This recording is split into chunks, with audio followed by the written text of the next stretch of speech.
in the chilling silence of a New York City penthouse where money flowed like water and secrets were buried under layers of marble and silk, a perfect life was about to shatter. Catherine Sterling, 7 months pregnant, and glowing with a joy she believed was real, stood at the top of a grand spiraling staircase. Her millionaire husband, Richard, the man who had promised her the world, stood behind her, his voice a venomous whisper. Below, in the shadows of the foyer, stood his mistress, Vanessa. Her arms crossed a smirk, playing on her lips. What happened next wasn't an accident. It was an execution. And as the paramedics wheeled Catherine's broken body away, the mistress watched, believing her victory was complete. But she and the police who arrived moments later had no idea who they were truly dealing with. The Sterling penthouse on Park Avenue was less a home and more a museum of a life Catherine felt she was merely curating. It was a space of cavernous rooms with ceilings so high they seemed to swallow sound, where Italian marble floors were so polished she could see her distorted reflection staring back up at her. Every piece of furniture, every abstract painting, every crystal vase had been chosen not by her, but by Richard Sterling, the man she had married just under 2 years ago. He called it our home, but Catherine often felt like the most expensive and most controlled acquisition within it. Richard was a titan of finance, a man whose picture often graced the pages of business magazines with headlines that spoke of his ruthless genius. To the world he was charismatic, impossibly handsome and generous. He had swept Catherine, then a junior art gallery curator, with a modest apartment and a love for impressionism off her feet, with a whirlwind romance that felt like a fairy tale. He'd showered her with gifts, whisked her away to Paris on a private jet, and proposed under the Eiffel Tower. She had fallen hard and fast for the man he presented to the world. The reality of their marriage, however, was a slow, creeping chill. Richard's affection came with conditions. Her friends, like her fiercely loyal college roommate Jessica Riley, were deemed unsuitable for the Sterling social circle. Her passion for her job was dismissed as a quaint little hobby, until he gently but firmly persuaded her to quit after they were married. "A Sterling wife doesn't work, my love," he had said, framing it as an act of devotion. "Your job is to be my beautiful Catherine." Lately his control had tightened into a vice. He monitored her credit card statements, questioning every purchase. He installed a new state-of-the-art security system that he had sole control over, effectively making her a prisoner in her own opulent home. Phone calls to her family became stilted affairs with Richard, often lingering in the room, his presence a silent warning to keep things light and positive. "He's isolating you, Kate," Jessica had warned her over a rare lunch outing a month prior, one Catherine had to orchestrate with the precision of a military operation. "This isn't protection, it's possession." Catherine had defended him, a reflex she was beginning to hate. "He's just protective, Jess. He's had security threats before. You don't understand his world?" But she was starting to, and the most terrifying part of his world had a name: Vanessa Croft. Vanessa was Richard's protégée at his firm, a woman with raven black hair, eyes as sharp and cold as obsidian, and an ambition that radiated from her like heat. Catherine had met her at a few company galas. Vanessa was everything Catherine wasn't: sleek, predatory, and utterly at home in the cutthroat world Richard inhabited. She would touch his arm when she spoke to him, her fingers lingering just a second too long.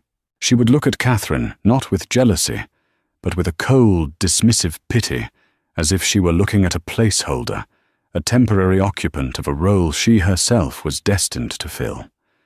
The late-night board meetings had become more frequent.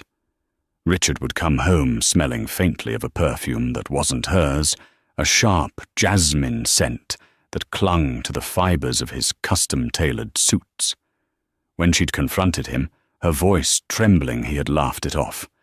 "Darling, you're pregnant and hormonal," he'd said, his smile never reaching his eyes. "Vanessa is a crucial part of my team. Are you accusing me of infidelity after everything I've given you?"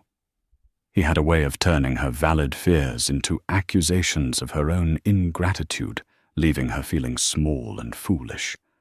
But the discovery of the second phone tucked away in his gym bag had shattered her last vestiges of denial. The screen lit up with a message from V. He can't wait to be rid of her. The prenup is the only thing stopping him. But not for long. The prenuptial agreement. Catherine had barely glanced at it, so blinded by love and trust. Her lawyer had urged caution, but Richard had been so persuasive, framing it as a mere formality to protect his business interests for their future children.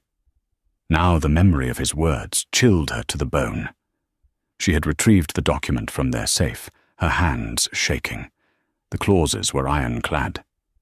In the event of a divorce, initiated before the birth of their first child, she would walk away with a paltry, insulting sum. However, if a child was born of the marriage, a trust would be established, and her settlement would be in the tens of millions. Her baby. Their son, who was currently kicking gently against her ribs, was not a symbol of their love to Richard. He was a financial liability, a multi-million-dollar problem. That evening, the air in the penthouse was thick with unspoken tension. Richard was hosting a small, impromptu gathering for some investors. He had insisted she wear a tight silk sheath dress, one that she felt was unflattering to her 7-month bump, but he had waved away her discomfort. "I want to show off my 2 most precious assets." He'd purred, one hand on her belly, the other on her back. The touch felt like a brand. During the party, she saw Vanessa arrive uninvited. She glided into the room, a vision in crimson, and made a beeline for Richard. Catherine watched them from across the room, a knot of ice forming in her stomach. She saw the shared glances, the conspiratorial whispers.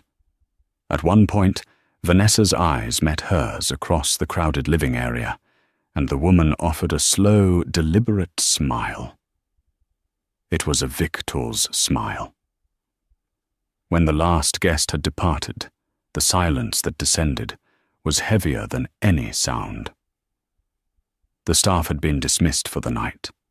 It was just the 3 of them. Vanessa stood by the massive floor-to-ceiling window overlooking the glittering city, a glass of champagne in her hand, the very picture of arrogance. Catherine knew she couldn't live this lie another moment. Her baby's life and her own depended on her courage. "Richard," she began, her voice steadier than she expected. "We need to talk." He turned from the bar, his expression one of weary indulgence. "Catherine, it's been a long night. I know about the phone, Richard. I know about Vanessa." The mask of the charming husband dropped, replaced by a cold, flat emptiness that terrified her. He didn't deny it. He didn't even try. He simply looked at her, as if she were a piece of furniture he was tired of. "So you've been snooping," he said, his voice dangerously low. "How disappointing." "I want a divorce." Catherine said the words, tasting like ash in her mouth. She clutched her belly, a primal need to protect her son washing over her. Richard laughed, a harsh, ugly sound that echoed in the vast room. "A divorce? Don't be stupid, Catherine. You'll get nothing. You'll be back in your tiny apartment with nothing to show for your time as Mrs. Sterling. Read your prenup." "I have," she shot back, a spark of defiance flaring within her. "And I know that changes once our son is born." That was her mistake. The moment the words left her lips, she saw a flicker of something in his eyes. It wasn't anger. It was calculation. A dark, chilling clarity. He glanced over at Vanessa, who had been watching the entire exchange with detached amusement. Vanessa gave a slight, almost imperceptible nod. It was a confirmation. A green light. "You're right," Richard said, his voice suddenly soft, almost gentle, as he started walking towards her. "Things do change. We can't have that, can we?" He backed her towards the top of the grand staircase, the centerpiece of their magnificent cold home. The staircase was his pride and joy, a sweeping structure of polished mahogany and gleaming steel that spiraled down 3 floors. "Richard, what are you doing?" she whispered, her heart hammering against her ribs. She took a step back, her heel catching the edge of the top step. He was in front of her now, his face a mask of cold resolve. "Just fixing a problem, my love," he said. He placed his hands on her shoulders, his grip like iron. She looked past him, her eyes locking with Vanessa's in the foyer below. The smirk was gone, replaced by an expression of eager, hungry anticipation. Vanessa raised her champagne flute in a silent, mocking toast. In that horrifying, crystal-clear moment, Catherine understood everything. This wasn't just about a divorce. This wasn't just about money. This was an eradication. "Please," she begged, tears streaming down her face. "Please not the baby." Richard's smile was the last thing she saw. He was the whole point, Catherine. And then he pushed. The world became a nauseating, terrifying blur of motion. For a split second, there was weightlessness, a horrifying void where the solid floor had been. Then gravity took hold, with brutal force. Catherine's shriek was swallowed by the cavernous space as her body tumbled down the mercilessly hard mahogany steps. Each impact was a starburst of agony. Her head struck a baluster, the crack sickeningly loud in the silent penthouse. Her shoulder slammed into a step, her arm twisting at an unnatural angle. Her last conscious thought was a desperate silent prayer for her son, as a final crushing impact against the marble floor below stole her breath and plunged her into an abyss of blackness. Down in the foyer, Vanessa Croft didn't flinch. She took a slow, deliberate sip of her champagne, her dark eyes fixed on the crumpled form at the bottom of the stairs. The sight of Catherine's still body, a halo of dark hair spread out on the white marble, didn't evoke an ounce of pity. It was the satisfying conclusion to a well-executed plan. This was her prize. The man, the fortune, the life. She had won. Above, Richard Sterling stood at the top of the stairs, his breathing slightly ragged, not from exertion, but from the adrenaline of a predator that had just made a kill. He looked down, his expression unreadable. He ran a hand through his perfectly coiffed hair, his mind already shifting from the act itself to the performance that must now begin. He smoothed his jacket, composed his face into a mask of shock and horror, and then let out a gut-wrenching cry. "Catherine!" His shout was a masterpiece of fabricated despair. He thundered down the stairs, carefully sidestepping his wife's body, and discovered her. He dropped to his knees beside her, his movements theatrical. "Oh my God, no, Kate. Baby, can you hear me?" He touched her cheek, recoiling as if her skin were on fire. He looked up at Vanessa, his eyes wide with feigned panic. "Call 911 now." Vanessa, playing her part, fumbled for her phone with hands that were perfectly steady. Her voice when she spoke to the dispatcher was a pitch-perfect imitation of a frantic witness. "Yes, my friend." She fell. "She's pregnant." "Oh God, there's so much. Please hurry. We're at 740 Park Avenue, the penthouse." While she was on the phone, Richard began the second phase of his plan, contaminating the scene under the guise of rendering aid. He gently cradled Catherine's head, his fingers subtly wiping away any potential trace evidence he might have left on her shoulders. He pulled her dress down, adjusting it to seem more like a tragic, awkward fall, rather than a violent push. Every touch was calculated, every movement designed to obscure the truth. The wail of sirens grew from a distant cry to an overwhelming roar that filled the opulent street below. Within minutes, the penthouse, usually a sanctuary of quiet wealth, was swarming with the urgent, chaotic energy of paramedics and police officers. The paramedics descended on Catherine's still form, their movements efficient and professional. They cut away the expensive silk dress, attached a neck brace, and began calling out medical jargon that was a foreign language in this world of finance and luxury. No response to verbal or painful stimuli. BP is dropping. Possible severe head trauma and internal bleeding. Richard hovered over them, the picture of a distraught husband. Is she okay? What about the baby? You have to save the baby, he wailed, allowing real tears born of stress and not grief to stream down his face. As the paramedics worked, 2 uniformed officers began to secure the scene. They were soon joined by a man in a rumpled trench coat who moved with a quiet authority that set him apart. Detective Michael Corrigan of the 19th Precinct had the weary eyes of a man who had seen the worst of the city, from its grimiest alleys to its most gilded cages. He knew that tragedy didn't discriminate by zip code, but that wealth often complicated the truth. Corrigan's eyes swept the scene, taking it all in. The magnificent staircase, the victim, heavily pregnant, being loaded onto a gurney, the shattered champagne flute near the bottom of the stairs, which struck him as odd. Who carries a champagne flute while walking down a staircase?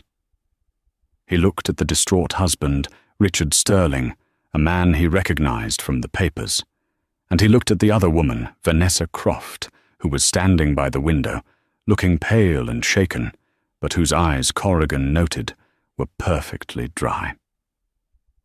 "I'm Detective Corrigan," he said, his voice a low gravel. "Can one of you tell me what happened?" Richard launched into his rehearsed story, his voice choked with sobs.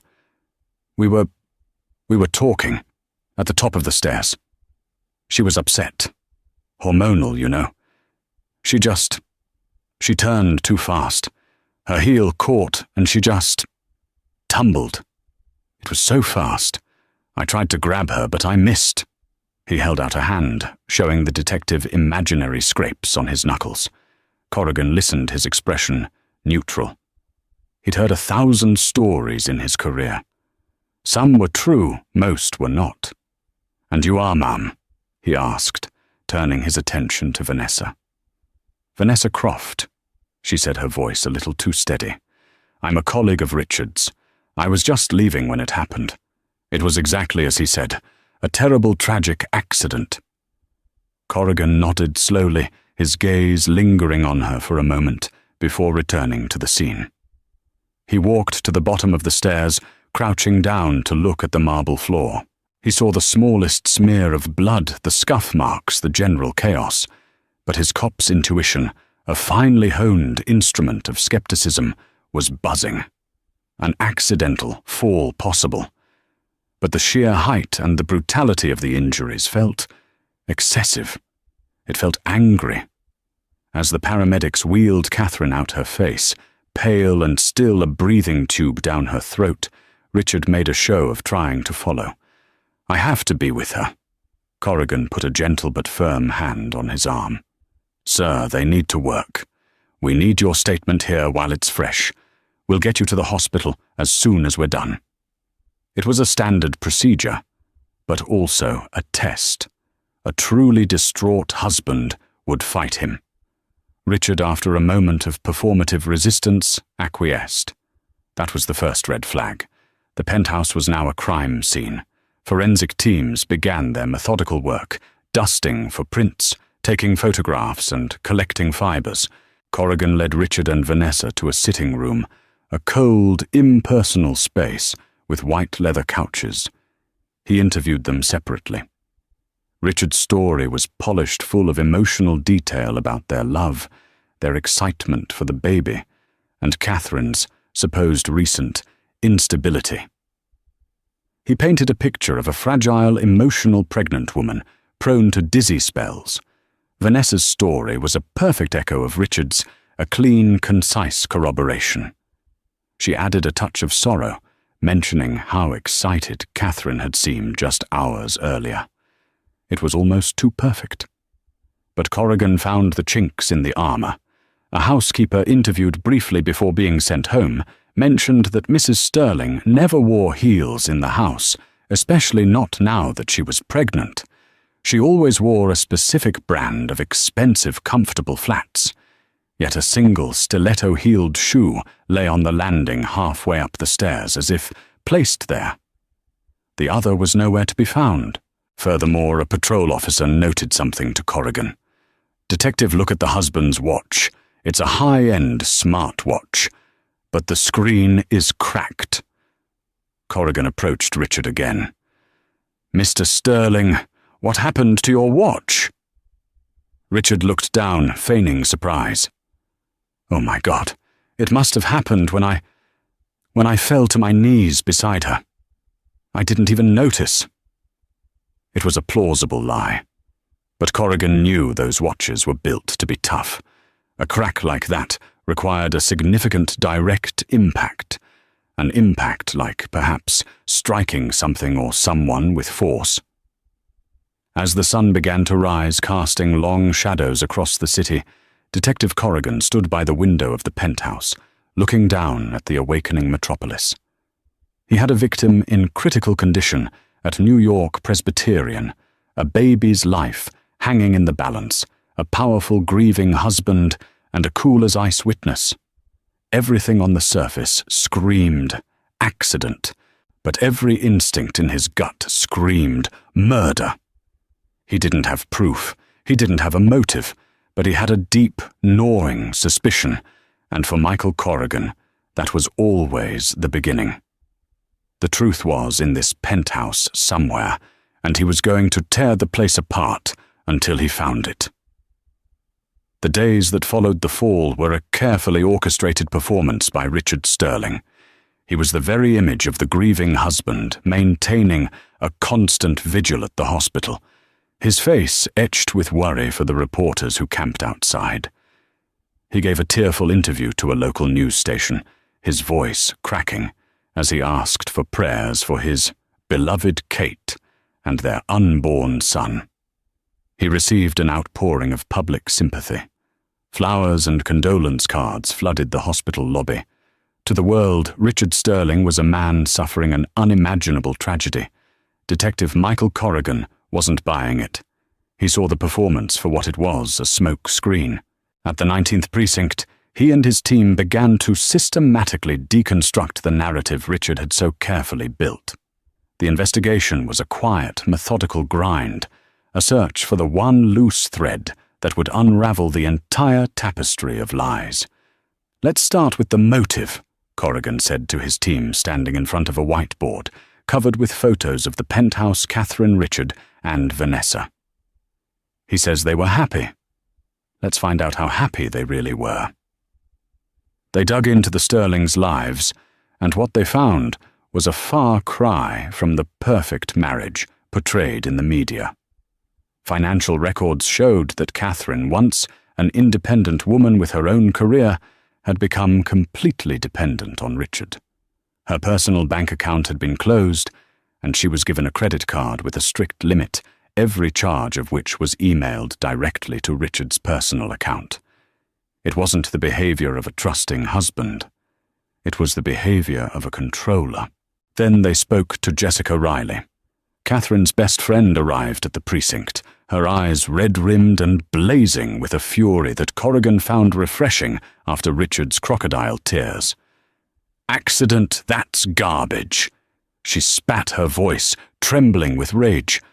Richard was a monster, a possessive, manipulative sociopath who had Kate trapped in that glass tower he calls a home.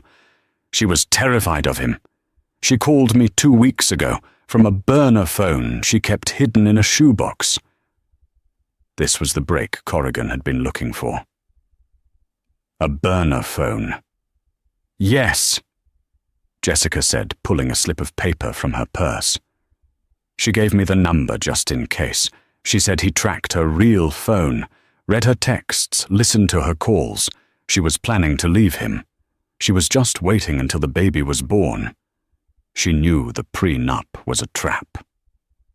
Jessica's testimony blew the case wide open. It provided the one thing Corrigan had been missing, a clear and powerful motive. The prenuptial agreement was pulled and examined by the DA's office. It was exactly as Jessica described. A divorce before the birth of the heir meant Catherine walked away with next to nothing. After the birth, she was set for life, and so was her child. Richard didn't want a divorce. He wanted an erasure of his entire marital and financial obligation. Killing Catherine before the baby was born would solve everything. If the baby died too, it was a clean slate. With this new information, Corrigan's team doubled down. They executed a warrant to search the penthouse again, this time with a fine-toothed comb. They were looking for the burner phone for any evidence of Catherine's plan to leave. They didn't find the phone, but the forensics team found something else, something Richard and Vanessa had overlooked in their arrogance.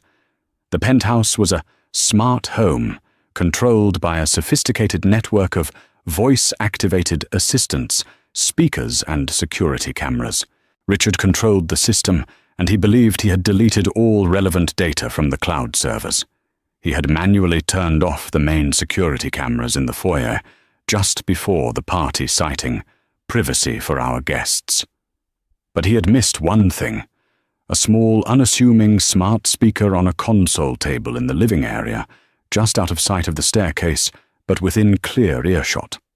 A tech-savvy detective on Corrigan's team managed to access the device's buffered audio recordings from the cloud fragments of sound the system stored temporarily before overwriting. They sifted through hours of party chatter and clinking glasses until they found it, the audio from the moments leading up to the fall. The sound quality was slightly muffled, but the words were chillingly clear. Catherine. I know about the phone, Richard. I know about Vanessa. Richard. So you've been snooping. How disappointing. Catherine. I want a divorce. Richard laughing. Don't be stupid, Catherine. Read your prenup. Catherine. I have, and I know that changes once our son is born. There was a pause. Then a new voice, female, cold and clear. Vanessa, she knows. You have to handle it, Richard. Now. Richard, you're right. We can't have that. Can we? The audio captured the sound of footsteps, a muffled plea from Catherine, and then a sickening thud followed by a series of horrific percussive impacts. It was all there. Conspiracy and murder captured in a disembodied digital echo. We've got them, Corrigan said, a grim satisfaction in his voice. Simultaneously, the medical reports came back. Catherine's injuries were inconsistent with a simple fall. The coroner noted the presence of deep, symmetrical bruising on her upper shoulders, the kind left by fingers gripping and pushing with immense force. The crack on Richard's smartwatch was also analyzed. Microscopic fibers embedded in the cracked glass were a perfect match for the silk dress Catherine had been wearing. He hadn't cracked it by falling to his knees. He had cracked it when his arm swung forward, pushing her into the void. Corrigan now had a motive, a timeline, physical evidence, and a recording of the crime itself. He had Richard Sterling and Vanessa Croft dead to rights. He felt the familiar cold thrill of a case locking into place. All he needed now was his star witness. But she was lying in a hospital bed, lost to the world a machine, breathing for her. He paid a visit to the hospital, standing outside Catherine's room in the ICU. He watched through the glass as Richard sat by her bedside, holding her hand, his face a perfect mask of grief for the nurses to see. He was whispering to her, and Corrigan strained to see the words he was mouthing. Just die. Please just die. The doctor's prognosis was grim. Catherine had suffered severe traumatic brain injury. If she ever woke up, she would likely have significant memory loss, if she could function at all. The baby, however, was a fighter. He was still viable, his heartbeat strong, monitored constantly by the neonatal team. He was a ticking clock. As long as that baby was alive and unborn, Richard's problem wasn't solved. Corrigan knew he had enough to arrest them. The DA was confident. But a jury could be swayed by a high-priced defense attorney who could paint the audio as ambiguous and the evidence as circumstantial. The one thing that would make the case airtight, the one thing that would guarantee a conviction, was for Catherine Sterling to wake up and point her finger at the man holding her hand. As he stood there, watching the predator comfort his prey, Corrigan made a vow. He would get justice for her, whether she woke up or not. But dear God, he hoped she would wake up. The city was sympathizing with a monster, and only Catherine held the power to show them his true face. The world returned to Catherine, not in a rush, but in whispers. For what felt like an eternity, she had been adrift in a thick, soundless fog, a place without thought or feeling. Then slowly sensations began to bleed through the grey. The rhythmic, metronomic beep of a machine, the sterile scent of antiseptic, the scratch of a tube in her throat, the dull, throbbing ache that seemed to emanate from every bone in her body. Sounds resolved into voices, distant and muffled at first, like voices heard from underwater. A kind female voice explaining medical terms she couldn't grasp. A deeper male voice offering a grim prognosis. But it was another voice, a familiar voice, that finally sliced through the fog and pulled her towards the surface. It was Richard's. "Oh, no change, Doctor. You're telling me she could stay like this for weeks, months." His voice was tight with an anxiety that Catherine, even in her semi-conscious state, recognized not as concern, but as impatience. "Mr. Sterling, your wife, has suffered a massive trauma," the doctor's voice replied, tinged with professional sympathy. "We need to be realistic.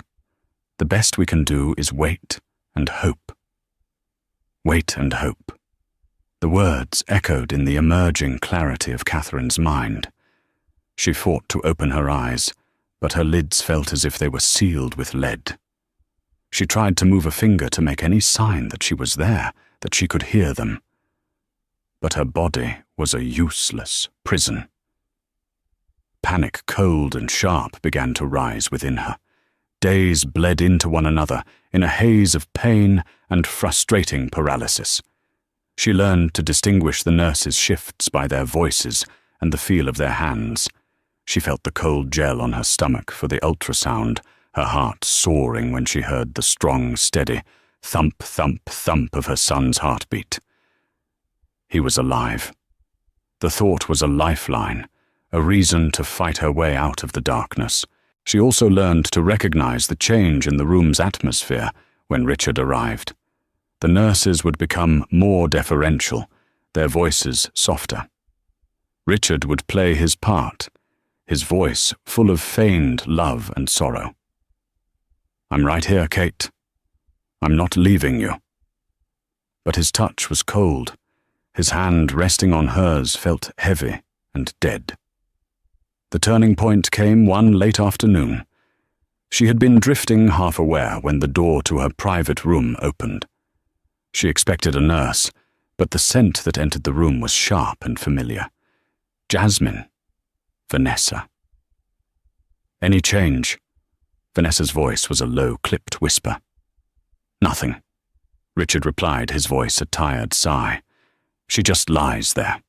And the damned baby is still fine, according to the doctors. It's like he's thriving in there." "This is taking too long, Richard," Vanessa said, her voice sharp with impatience. "The police are still sniffing around. That Detective Corrigan called my office again today, asking more questions." They're looking at the financials. They're looking at our phone records. Let them look, Richard snapped. There's nothing to find. We were careful. Were we? What if she wakes up? What if she remembers? There was a long silence. Catherine strained with every fibre of her being, forcing her mind to focus to absorb every word. She won't, Richard finally said, his voice flat and devoid of any emotion. And even if she did, who would they believe? A confused, brain-damaged woman or the loving husband who has been by her side every single day? I've laid the groundwork, Vanessa. The world sees a tragedy. Her instability, her dizzy spells. It's my word against a ghost's. He paused, and when he spoke again, his voice was a venomous hiss that made Catherine's blood run cold. But this needs to end. If she doesn't expire on her own soon, we may need to consider a more permanent solution. The doctors are talking about compassionate care, about difficult decisions. It would be so easy to be the grieving husband who has to let her go. A wave of pure, undiluted terror washed over Catherine, so powerful it was like a physical blow. They were talking about murdering her. Here in her hospital bed, they were waiting for her to die, and if she didn't, they would finish the job. But alongside the terror, something else ignited within her, a core of rage as hot and bright as a furnace. They had tried to kill her. They had tried to kill her son, and they were going to get away with it, hiding behind a wall of money and lies. No. The word was a silent scream in her mind. You will not win. That rage gave her strength. It was a potent fuel burning away the last of the fog. With a monumental effort that took every ounce of her will, she forced her eyelids to flutter.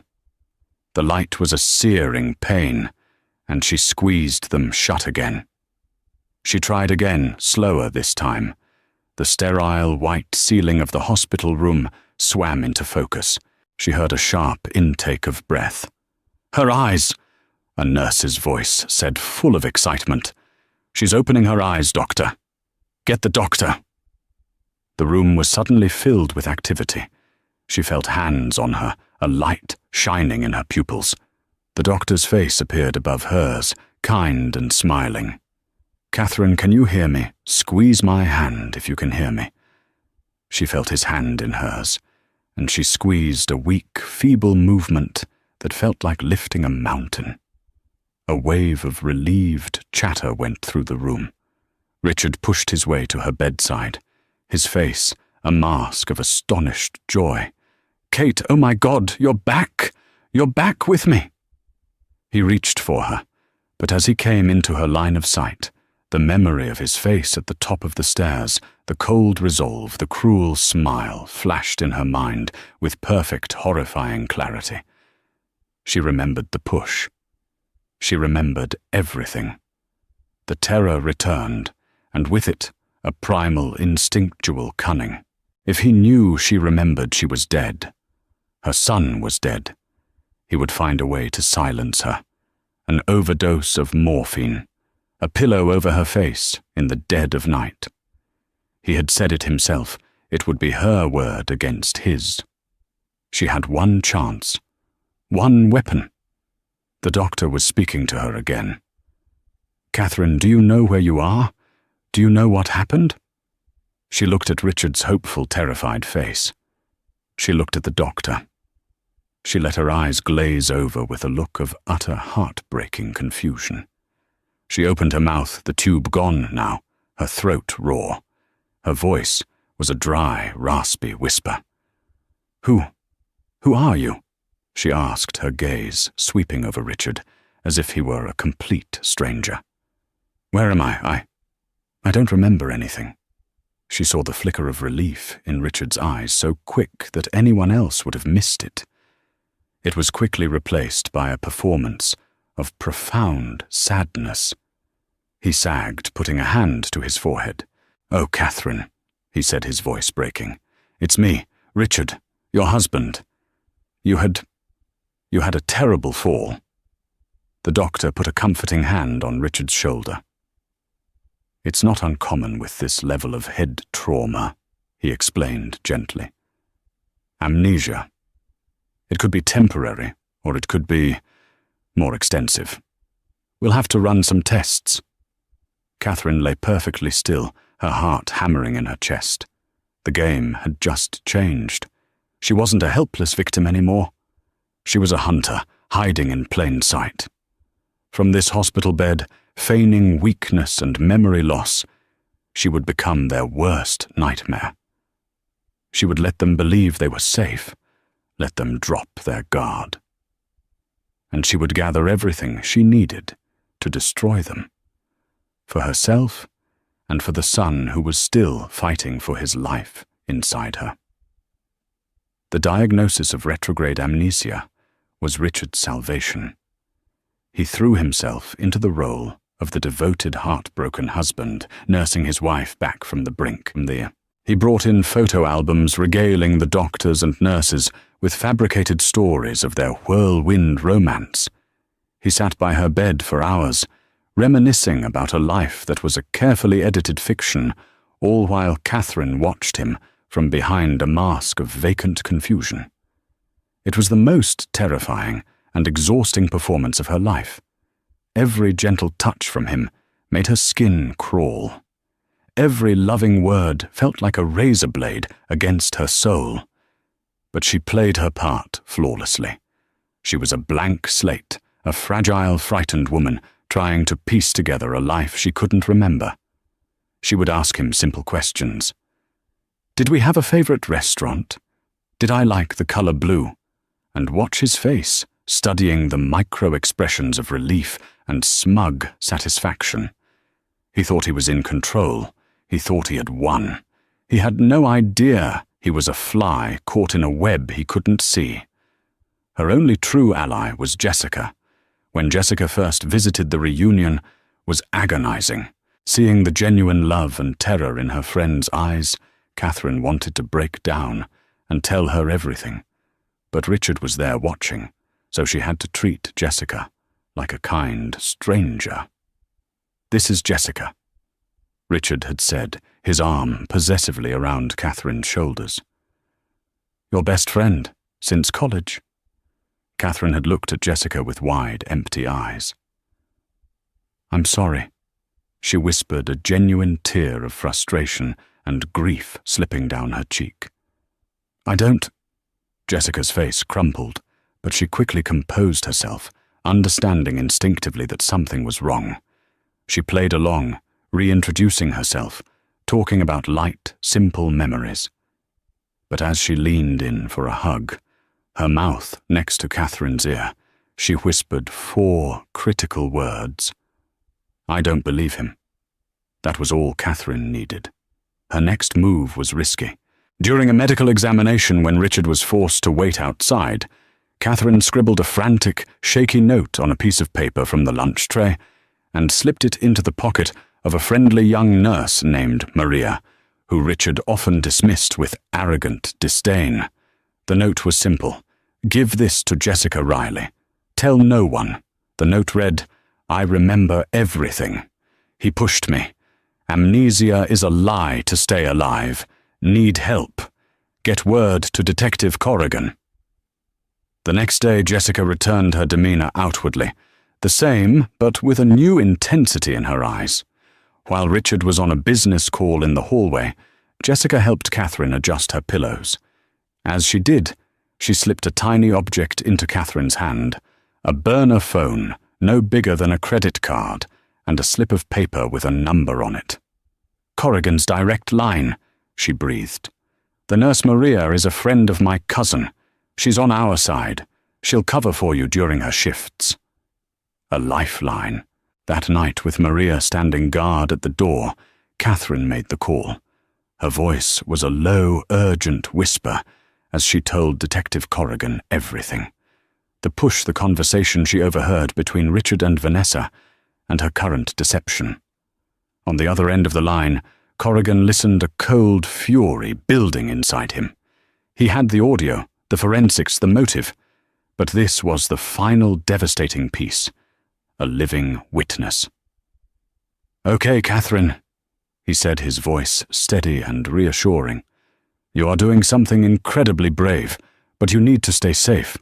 Do not let them suspect for a second. We're coming for them. But I want to nail them to the wall so they never see the light of day again. To do that, I need your help. We have the audio of them talking before the fall, but his lawyers will say it's out of context.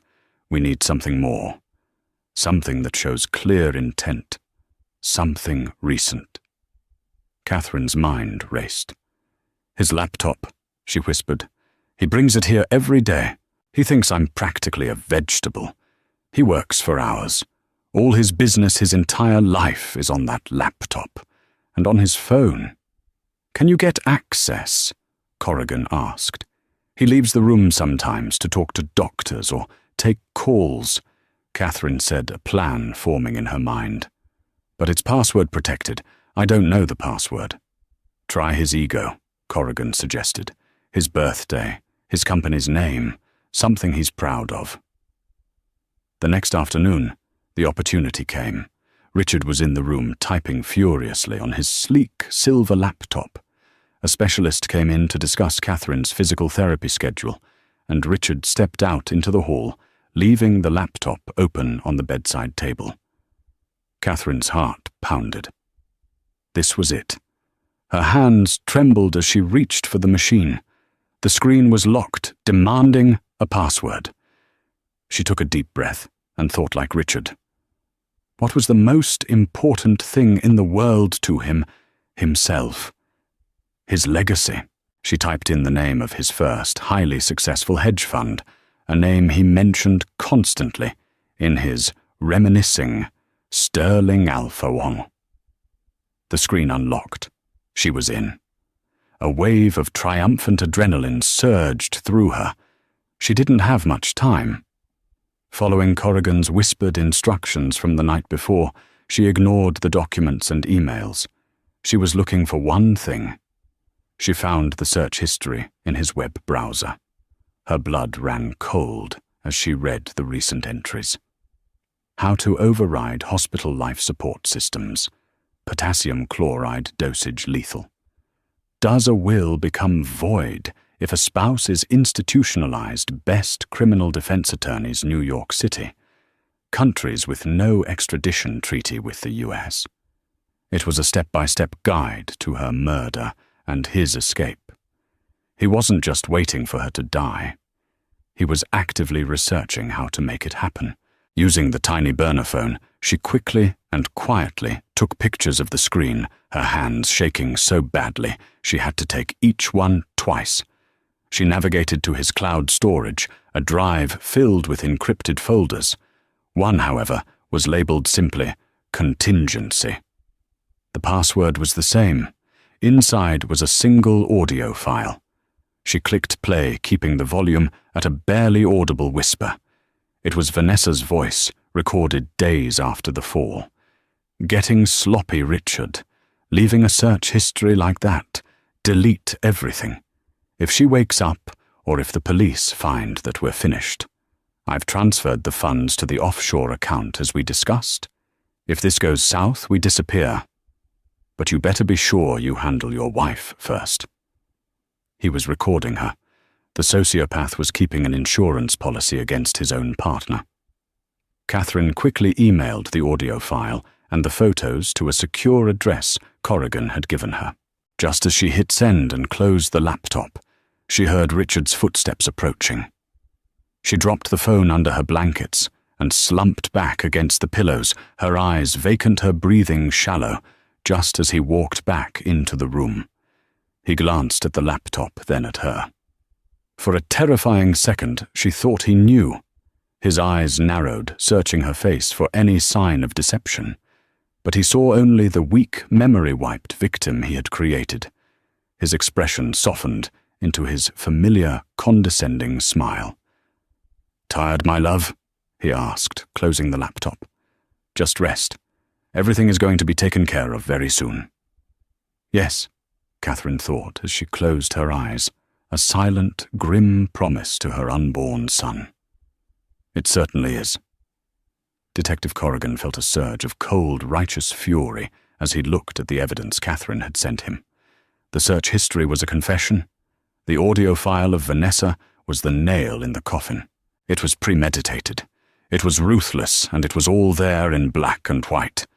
There would be no high-priced lawyer wriggling them out of this. He assembled his team. "It's time," he announced, his voice ringing with authority. "We're taking them both down. Now." The plan was executed with swift, quiet precision. One team of detectives was dispatched to the Sterling Capital headquarters in Midtown to apprehend Vanessa Croft. Another team, led by Corrigan himself, headed for New York Presbyterian Hospital. Vanessa was in a glass-walled boardroom, leading a meeting when the detectives entered. She looked up, her expression of annoyance quickly morphing into one of shock as she saw the badges. "Vanessa Croft," one of the detectives asked, his voice booming in the suddenly silent room. "You're under arrest for conspiracy to commit murder and attempted murder." The color drained from her face. Her mask of cool superiority shattered, replaced by raw panic. "This is absurd. You have no idea who you're dealing with," she snarled as they cuffed her hands behind her back. But as she was led away through the stunned silence of her colleagues, her eyes betrayed a dawning horror.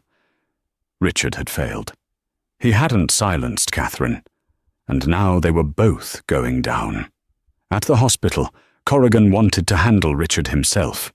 He entered the ICU ward, flanked by 2 uniformed officers, and found Richard right where he expected him to be, by Catherine's bedside, holding her hand, the picture of devotion. A nurse was checking Catherine's vitals. "Mr. Sterling." Corrigan said, his voice calm and even. Richard looked up, forcing a weary smile. "Detective, any news?" "As a matter of fact, yes," Corrigan said, stepping closer. "Richard Sterling, you are under arrest for the attempted murder of your wife, Catherine Sterling, and her unborn child." Richard's smile froze. He laughed, a short, incredulous bark. "You can't be serious. On what grounds? My wife had an accident."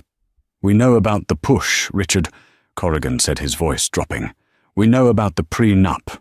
We know about your research into potassium chloride dosages. And we know about your contingency plan." As Corrigan spoke, he saw Richard's eyes dart towards Catherine. He saw the flicker of confusion, the dawning realization that he had been played. And then he looked back at Corrigan with pure, undiluted hatred. At that moment, Catherine's eyes, which had been vacant for weeks, slowly focused. They moved from the detective to the man holding her hand. Her expression shifted from confusion to one of clear, profound recognition and of terror. "You," she whispered, her voice weak but clear. She pulled her hand from his as if it had been burned. "You pushed me." The nurse gasped. The uniformed officers stepped forward. Richard stared at his wife, his face a mask of disbelief and fury. The amnesia had been a trick. The fragile, broken victim was a lie. He had been living in a cage with a predator and never even knew it. He lunged not for the door, but for Catherine, a final, desperate act of violence. "You lying bitch!" he roared. But Corrigan was faster. He intercepted Richard, slamming him back against the wall with a force that knocked the breath from him. The officers swarmed, wrenching his arms behind his back and snapping the cold steel of the handcuffs around his wrists. "It's over, Sterling," Corrigan growled in his ear. As they dragged him, struggling and cursing from the room, Richard's eyes locked with Catherine's one last time. He saw no fear in her gaze anymore, only a cold, hard strength he had never known she possessed. She had beaten him. In the weeks that followed, the story exploded across the news. The tale of the millionaire, the mistress, and the wife who outsmarted them both was on every screen. Faced with the mountain of evidence and Catherine's impending testimony, Vanessa Croft's resolve crumbled. In exchange for a lesser sentence, she confessed to everything, detailing Richard's entire plan from the beginning. She painted him as the manipulative monster he was, and in doing so sealed his fate. 3 weeks later, Catherine gave birth to a healthy baby boy. She named him Andrew, meaning strong and brave.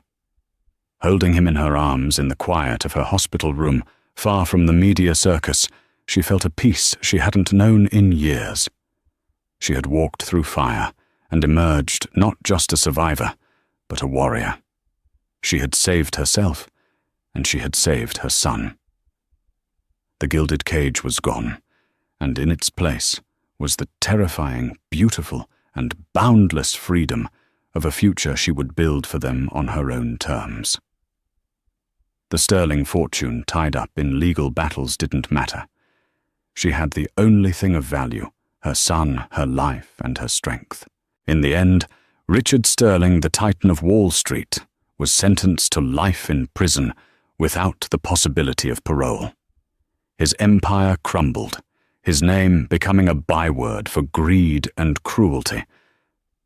Vanessa Croft, his co-conspirator, received a 25-year sentence, her ambition leading her to a cold, concrete cell. But this story isn't just about their downfall. It's about the incredible resilience of Catherine Sterling, a woman who was pushed broken and left for dead, but who refused to be a victim. She used her attacker's own arrogance against him, turning her hospital bed into a command center for justice. Her story is a powerful reminder that the greatest strength is often found in our darkest moments, and that courage doesn't always roar. Sometimes it's the quiet whisper in the dark, vowing to see the sunrise. If Catherine's incredible story of survival and justice moved you, please hit that like button to show your support. Share this video with someone who needs a reminder of the power of the human spirit, and don't forget to subscribe to our channel for more true stories that will leave you breathless. Click the notification bell so you never miss an update.